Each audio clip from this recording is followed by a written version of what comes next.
All right. So you can finish your derivation here itself. यहाँ पे end कर सकते हैं. ये extra points पता है मैंने. तो ये derivation में कोई doubt है आपको?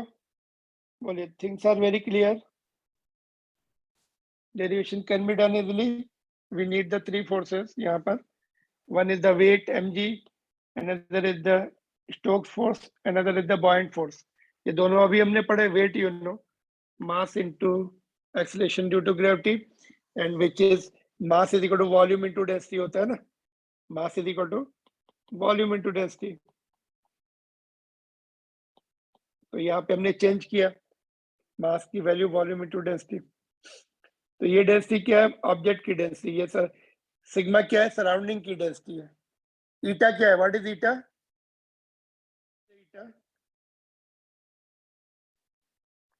Eta is what?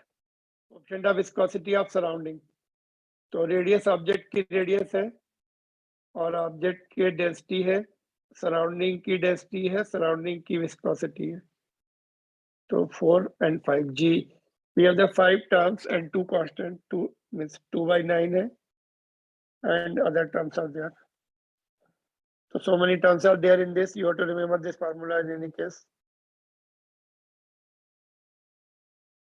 कभी कभी वो बोलते हैं कि सराउंडिंग की विस्कोसिटी, सराउंडिंग की डेंसिटी नेग्लेक्ट कर दो तो ये 0 हो जाएगा. तो ओनली ऊपर ये वाला टर्म बचेगा, ये बचेगा, ये बचेगा. और sigma if not given surrounding की density, so you can just leave it as in the next question of NCERT book. ठीक है यहाँ तक?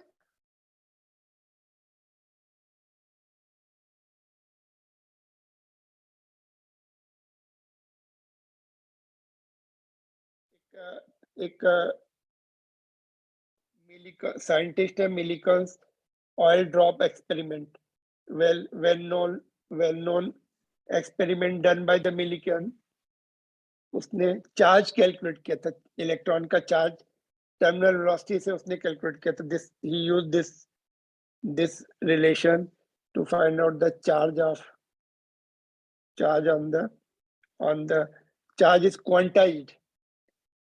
क्वांटाइजेशन नेचर ऑफ चार्ज पढ़ा था 12th में. हम थोड़ा बहुत उसको डिस्कस कर सकते हैं, what is the quantization of charge. तो he use this terminal velocity concept there to find out the charge on the oil drop. ठीक है, ओके. यहाँ तक समझ में आ गया आपको? क्या पढ़ा अभी हम लोगों ने? Do you remember the previous one? Stokes law पढ़ा, फिर हम लोगों ने बॉयंट फोर्स पढ़ा, फिर टर्मिनल वेलोसिटी. उससे पहले कोएफिशिएंट ऑफ विस्कोसिटी का फार्मूला पढ़ा हमने. Shear stress upon strain rate, F upon A and V by L divided by V by L. ठीक है? So these are the important topics going on. You have to remember them. उसको याद रखना पड़ेगा. जैसे ये क्वेश्चन है solve example. एक तो सॉल्व एग्जांपल में all the values are given. ये फार्मूला एनसीईआरटी बुक में they are not writing the formula. देखो फार्मूला ये है, देखो 2/9 रेडियस इज गिवन. ये कर सकते हैं अपने यहाँ पे ना. इन्होंने सिंबल ए लिया है रेडियस का. तो all the values are given here. You can just read it and do it. चलो ठीक है, ये आर दिया है, जी 9.8 हो गया. डेंसिटी उन्होंने माइनस करके लिखी है. Density of the object minus density of the surrounding. Density of oil ये है और ऑब्जेक्ट की डेंसिटी की जगह कॉपर की डेंसिटी है. दोनों माइनस कर दो यहाँ से. तो यहाँ से उन्होंने डायरेक्ट माइनस करके कुछ लिखा हुआ है. कहाँ गया ये वाला? 7.4.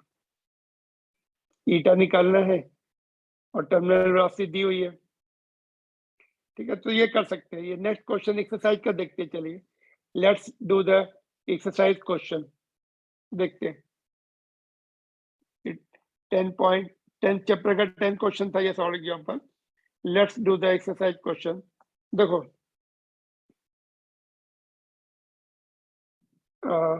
हाँ, ये जो मैं बता रहा था ना आपको, एक्सपेरिमेंट किया था उसने. in Millikan's oil drop experiment, what is the terminal speed of the uncharged drop of radius? This much. So radius is given and density is given. Take the viscosity of air at the temperature of experiment is 1 point this much. Viscosity भी दी है. How much is the viscous force on the drop at that speed? Viscous force भी निकालना है. Neglect the buoyancy. Buoyancy neglect करना है मतलब उसकी density नहीं है तो buoyancy neglect कर देंगे. मतलब buoyancy neglect करना है. In other words, you put this sigma is equal to 0. तो फार्मूला क्या बचेगा? यहाँ पे देखो ये 0 हो गया यहाँ पर, तो ये बचेगा 2/9 r स्क्वायर रो सिग्मा 0 हो गया g 9 ईटा. ये सारे टर्म दिए आपको. निगलेक्ट कर दी मतलब सिग्मा छोड़ दो उसको, तो यहाँ से टर्मिनल स्पीड आ जाएगी. कैलकुलेशन तुम्हें खुद ही करनी है. You have to do yourself. Calculation के लिए I think all the values are in SI unit, तो you don't have to change anything. 1 2 3 जी को 9.8 या 10 ले लीजिए. 3 terms are given. 1 2 3 4th is the ji. Second part भी करना है. How much is the viscous force on the drop? तो speed मिल जाएगी तो विस्कस फोर्स इससे निकाल लेंगे 6 पाई ईटा आरवी से. टर्मिनल स्पीड मिल गई तो viscous force is 6 pi eta r v Stokes viscous force. याद है ये फार्मूला? अभी थोड़ी देर पहले किया था हमने. This is good question in fact, है ना. टर्मिनल स्पीड निकालना है, उसमें उन्होंने बोला बायसी छोड़ दो तो सिग्मा 0 हो गया.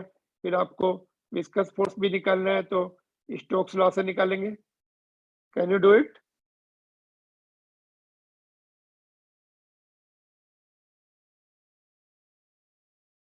Clear to everyone? बोलिए. This is the question number 28 of the 10th chapter. Comfortable? Are you there? Yes, sir. Okay, you can just note down the formula and do it. इसका आंसर देखो इतना आना चाहिए. If you calculate, I am showing you the answer. ये दो answer आने चाहिए. Centimetre में दिया है, मतलब ये मीटर में कितनी होगी फिर? 0.058 मीटर पर सेकेंड. तो आप you don't have to change it, है ना. इसको चेंज करने की जरूरत नहीं है. सेंटीमीटर मीटर में ही लिखना है आपको. सेंटीमीटर में नहीं लिखते जनरली, तो इट शुड कम 0. ओके, ऐसा आना चाहिए. 5.8 इंटू 10⁻⁻² मीटर पर सेकेंड. और ये फोर्स कितना आना चाहिए? 3.9 इंटू 10⁻⁻10 न्यूटन. ठीक है, तो you can just do it your self and calculate करके देखिए. You should get this.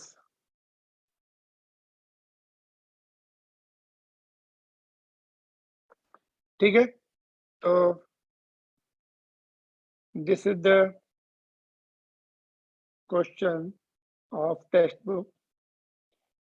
Can I give you one more question for homework? देखिए ये क्वेश्चन है आपके होमवर्क के लिए.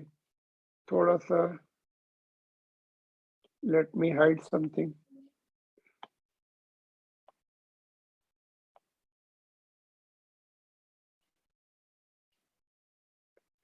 देखिए एक मिनट, थोड़ा सा give me some time to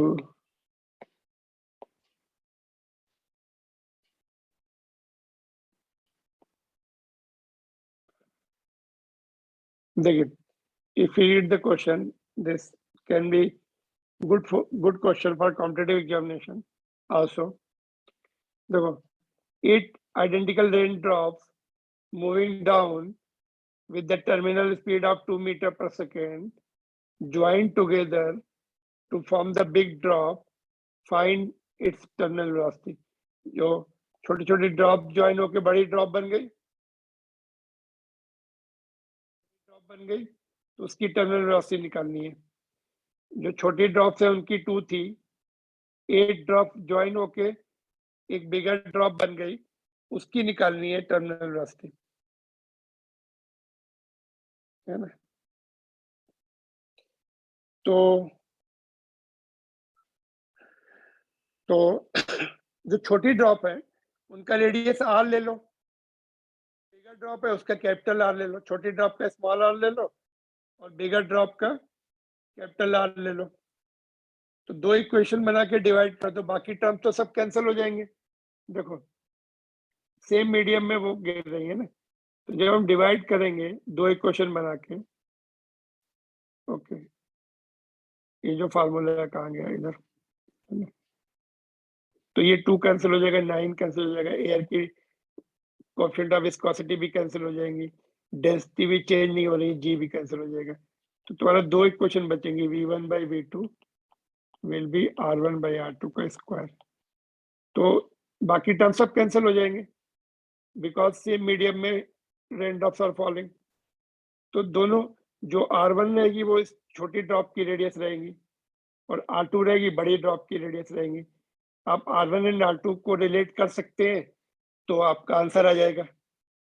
मतलब यहाँ पर फार्मूले का रोल ज्यादा नहीं है, दोनों छोटी रेडियस, छोटी ड्रॉप का रेडियस r ले लो और बड़ी ड्रॉप का रेडियस छोटी ड्रॉप का r1 ले लो, बड़ी ड्रॉप का r2 ले लो, दोनों को कैसे रिलेट करेंगे, that you think what should be relation between r1 and r2, that is the main point to get this question। ठीक है, तो that much hint is sufficient। I think now you can do this question if whatever hint I have given you। ठीक है यहाँ तक?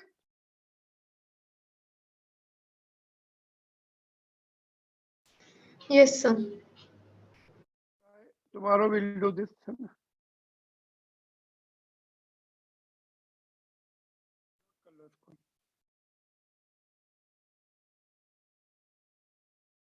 और ये भी कंप्लीट कर लेना ये क्वेश्चन में, ऐसे नहीं करना। I have given you just hint, I have given you just formula, इसमें आपको वैल्यू पुट करनी पड़ेगी सारी। इसमें देखो रेडियस कौन सी दी है, जस्ट आइडेंटिफाई, डेंसिटी कौन सी दी है, ईटा क्या दिया है, तो read it and put the value here and solve करो। Don't just leave it like this unless you do start doing yourself you will not improve। खुद ही करके, खुद ही प्रैक्टिस करके आपको करने ये सब question. I am giving you just hint and teaching you the basics. ठीक है यहाँ तक?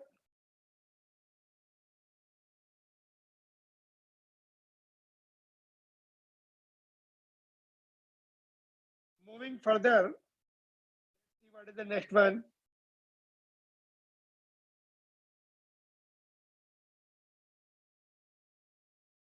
रेनॉल्ड नंबर, इसका नाम है रेनॉल्ड, इनके नाम से पेन भी आते हैं, तो something must be related with that, है ना। तो let's see what is the Reynold number gives. Reynold number is indicative, Reynolds number, with the help of Reynolds number we can find out the nature of the flow, whether it is streamline flow or turbulent flow। It is the dimensionless number। physicist Reynolds defined a dimensionless number, उसकी dimension नहीं होगी, only some number will be there in the fluid flow which indicates the nature of flow।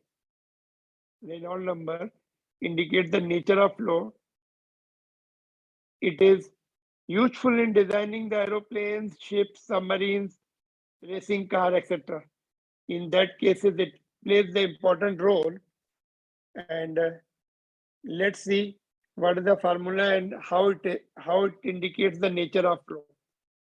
इन्होंने formula दिया, suppose एक tube है, ये tube का radius r है, ट्यूब का डायमीटर d है एंड इसमें एक लिक्विड फ्लो हो रहा है, वेलोसिटी v से, लिक्विड की डेंसिटी रो है, डायमीटर मैंने देखो यहाँ नीचे लिखा है।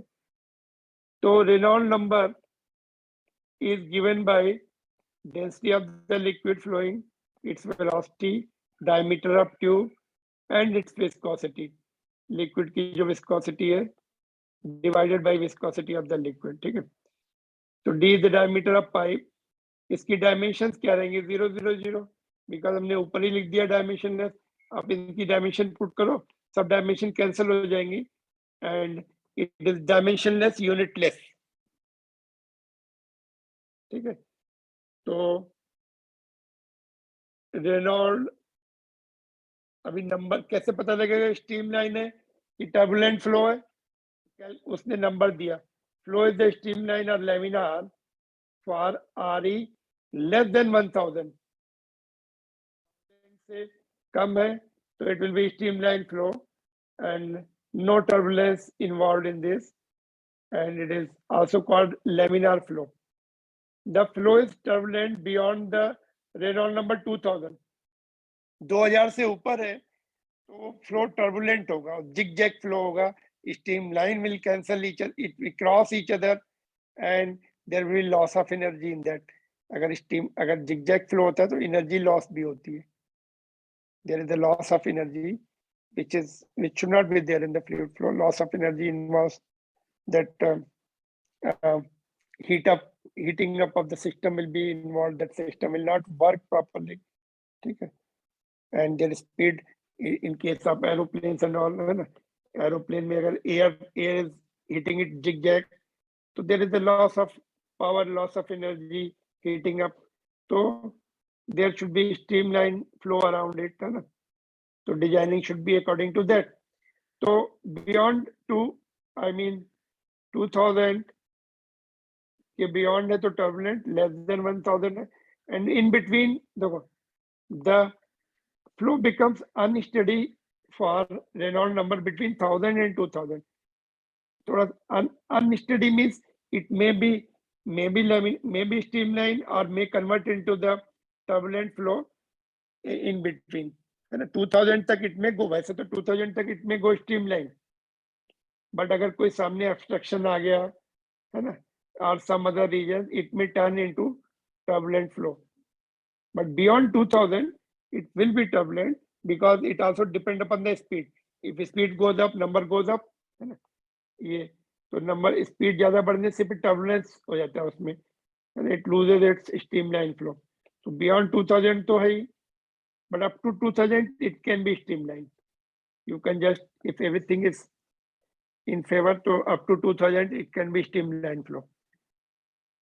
ठीक है, so that's how he defined the particular number to find out the nature of flow, which is helpful in designing the high speed machines like aeroplane, racing car, etc. ठीक है, तो रेनॉल्ड नंबर का एक question भी है, तो we can do it, 1 or 2 questions of Reynold number.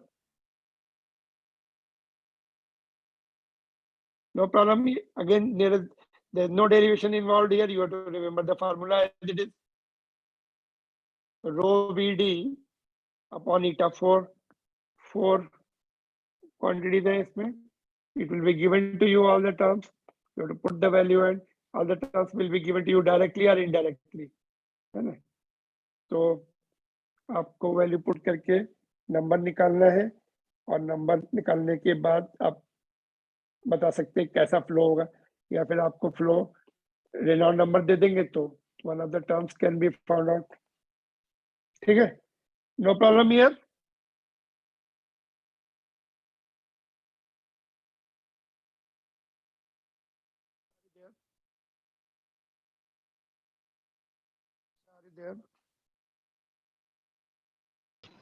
No, sir. No problem.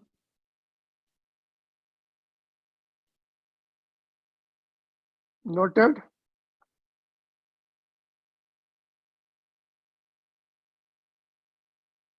Nandini, are you there? No response coming, Nandini, from your side. Just unmute and tell. Is there any difficulty so far? Shlok? Yes, sir. Any problem so far? No, No, sir, sir. it's clear. Okay. So there are 2 questions. One is the solid example that okay. उससे पहले critical speed भी है. Then numerical will do. ये देखो यहाँ पर diagram में already हमने डिस्कस किया, लेमिनार फ्लो देखा था. एट लो स्पीड जनरली ये laminar flow or streamline flow at high speed, the zigzag flow is coming, है ना? So that is the turbulent flow we call it. Sometimes turbulence promotes the mixing and increases the rate of transfer of mass. Sometimes turbulence is also required mixing के लिए, beating the X and all, है ना? And here is the critical velocity. Critical velocity क्या होती है? देखो, maximum velocity पहले हमने बताया था, लेकिन वहां पे हमने फार्मूला नहीं लिखा था. Maximum velocity of the fluid in the tube for which flow remains the streamline. Speed बढ़ाते जाइए यहाँ पे देखो, तो कितनी for given particular tube or given flow, maximum speed for which velocity can the flow can remain the streamline. That particular velocity is called critical velocity. Beyond that, it will convert into the turbulent. जैसे आप water tab open कर रहे हैं ना, तो उसको open करिए और धीरे धीरे देखिए कहाँ पे टर्बुलेंस स्टार्ट हो रही. That is the maximum speed और क्रिटिकल स्पीड, क्रिटिकल वेलोसिटी, है ना? तो वही फार्मूले से मिलेगी आपको. तो यहाँ पे क्रिटिकल स्पीड हम ये नंबर क्या लेंगे, up to 2000 we can go, 2000 put कर सकते हैं यहाँ पर, because beyond 2000 to be turbulent. 2000 तक हम क्रिटिकल स्पीड, 2000 पे क्रिटिकल स्पीड मिलेगी, या फिर उससे पहले मिल रही है तो there must be some situations there, some obstruction may be there in the system, कुछ और प्रॉब्लम हो सकती है if you get the turbulence before that Reynolds number 2000.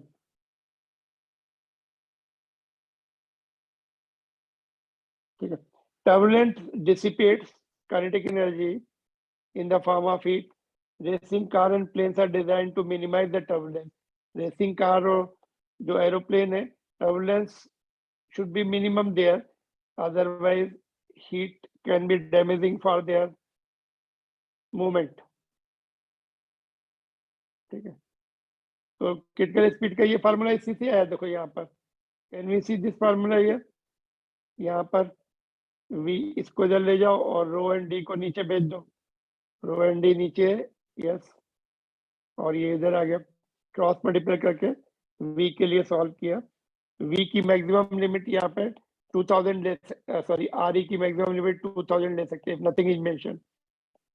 अगर आपको दे दिया गया है कि रेनॉल्ड नंबर 1500 पर ही हमारा क्रिटिकल स्पीड मिल रही है, and how much will be there, तो ये वैल्यू पुट कर दो. If nothing is mention you can have up to 2000. देखते कौन सा क्वेश्चन है ये. देखो ये वाला क्वेश्चन है, जैसे ये क्वेश्चन है. देखो, what is the largest average velocity of the blood flow in the artery of the radius so and so if the fluid must remain laminar, है ना? तो क्या फार्मूला है? R is rho VD upon eta. तो यहाँ पे उन्होंने largest कितना हो सकता है, ये 2000 ले सकते हैं आप वहां तक, उसके बाद ही टर्बुलेंस स्टार्ट होता है. ये 2000 रो जो है, रो दिया हुआ है, विस्कोसिटी दी हुई है. ठीक है, विस्कोसिटी दी है, वेलोसिटी निकालनी है, डायमीटर दिया है, डायमीटर रेडियस दिया है, डबल कर लो इसको, रो. तो डेंसिटी ऑफ द ब्लड आपको टेबल में देखनी पड़ेगी. Do I have here? देखो ये फार्मूला है, मल्टीप्लाई कर लो इसको, वी मैक्स आ जाएगा R E into eta upon, तो ये 2000 ले सकते हैं मैक्सिमम. ईटा दिया हुआ है, ये ब्लड इज 1.06 इंटू 10⁻3, वो आपको टेबल में, न्यूमेरिकल में दे देंगे वो लोग टेबल से निकाल के. अभी आपके पास टेक्स्ट बुक है तो आप टेबल में देख सकते हैं, एग्जामिनेशन में they will be giving you. ठीक है. तो ये फार्मूले से हमने वी मैक्स निकाल लिया, ये वैल्यू पुट करके, डायमीटर भी दिया है, रेडियस दिया, उसको डबल कर लो. ठीक है. What is the corresponding flow rate? Flow rate means rate of flow. Rate of flow का फॉर्मूला क्या है बोलिए? A into B। यदि आप क्रॉस सेक्शन निकाल देंगे रेडियस से पाई आर स्क्वायर से, वेलोसिटी जो ये निकाली है दैट विल बी हियर।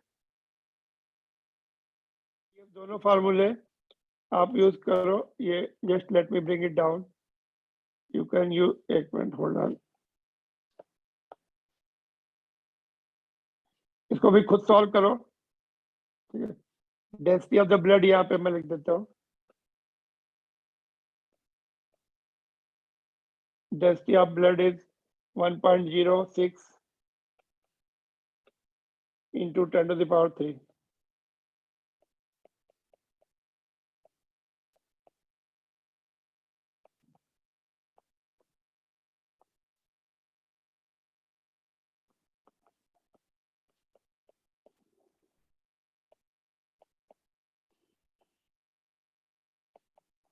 ठीक है, तो all the values are given, you can put the value and get the answer. Answer देख लो, कैलकुलेट करना है आपको। इसका आंसर आएगा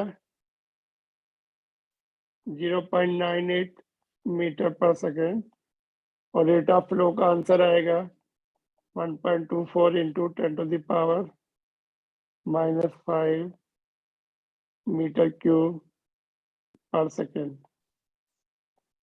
rate of flow means volume flowing per second, rate of flow means volume flow per second. उससे फिर हमने फार्मूला बनाया था, वॉल्यूम फ्लो पर सेकेंड से ए इंटू वेलोसिटी आया था, याद है? Beginning of this lecture, flow is a volume flowing per second, volume को area of cross section into displacement divide by time, displacement upon time will be the velocity. तो ये भी आप खुद वैल्यू पुट करके सॉल्व कीजिए, so that you can just have the practice.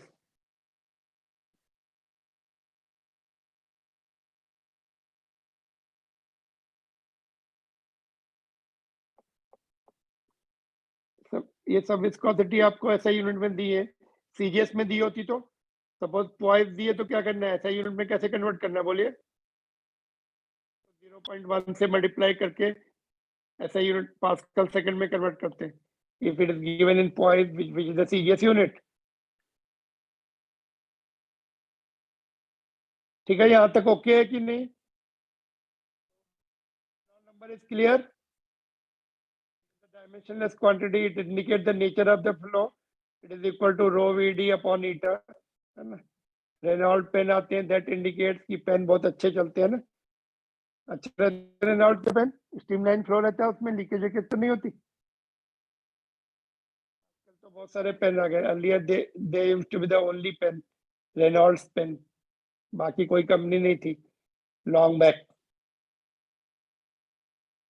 Are you there? Are you listening me? Am I audible? जल्दी बोलिए। Yes, sir. Yes, sir. Question complete कर लेंगे। Question number 26 of our text book, सारे फार्मूले बता दिए मैंने।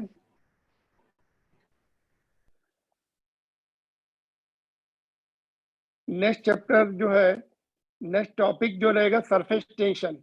यहाँ पे दिख रहा है आपको, ये मस्किटो लिक्विड सरफेस के ऊपर बैठा हुआ है कंफर्टेबली। लिक्विड सरफेस अगर लिक्विड अगर रेस्ट पर है तो it top surface will act as a membrane, as a film under tension, like रबड़ शीट को खींच के रखते हैं ना चारों तरफ, ऑल साइड से, तो रबड़ sheet will be under tension, it will tend to go back to its initial dimension.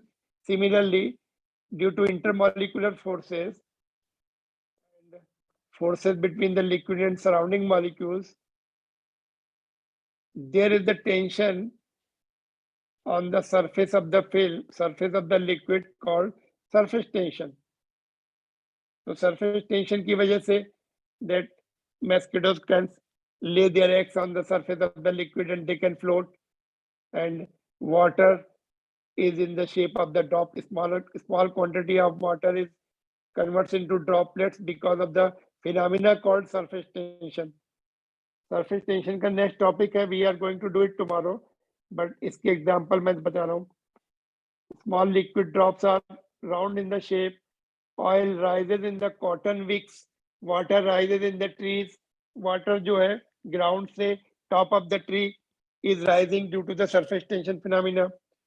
Water wets us but doesn't wet to the ducks. Water stick to the glass but mercury doesn't stick to the glass.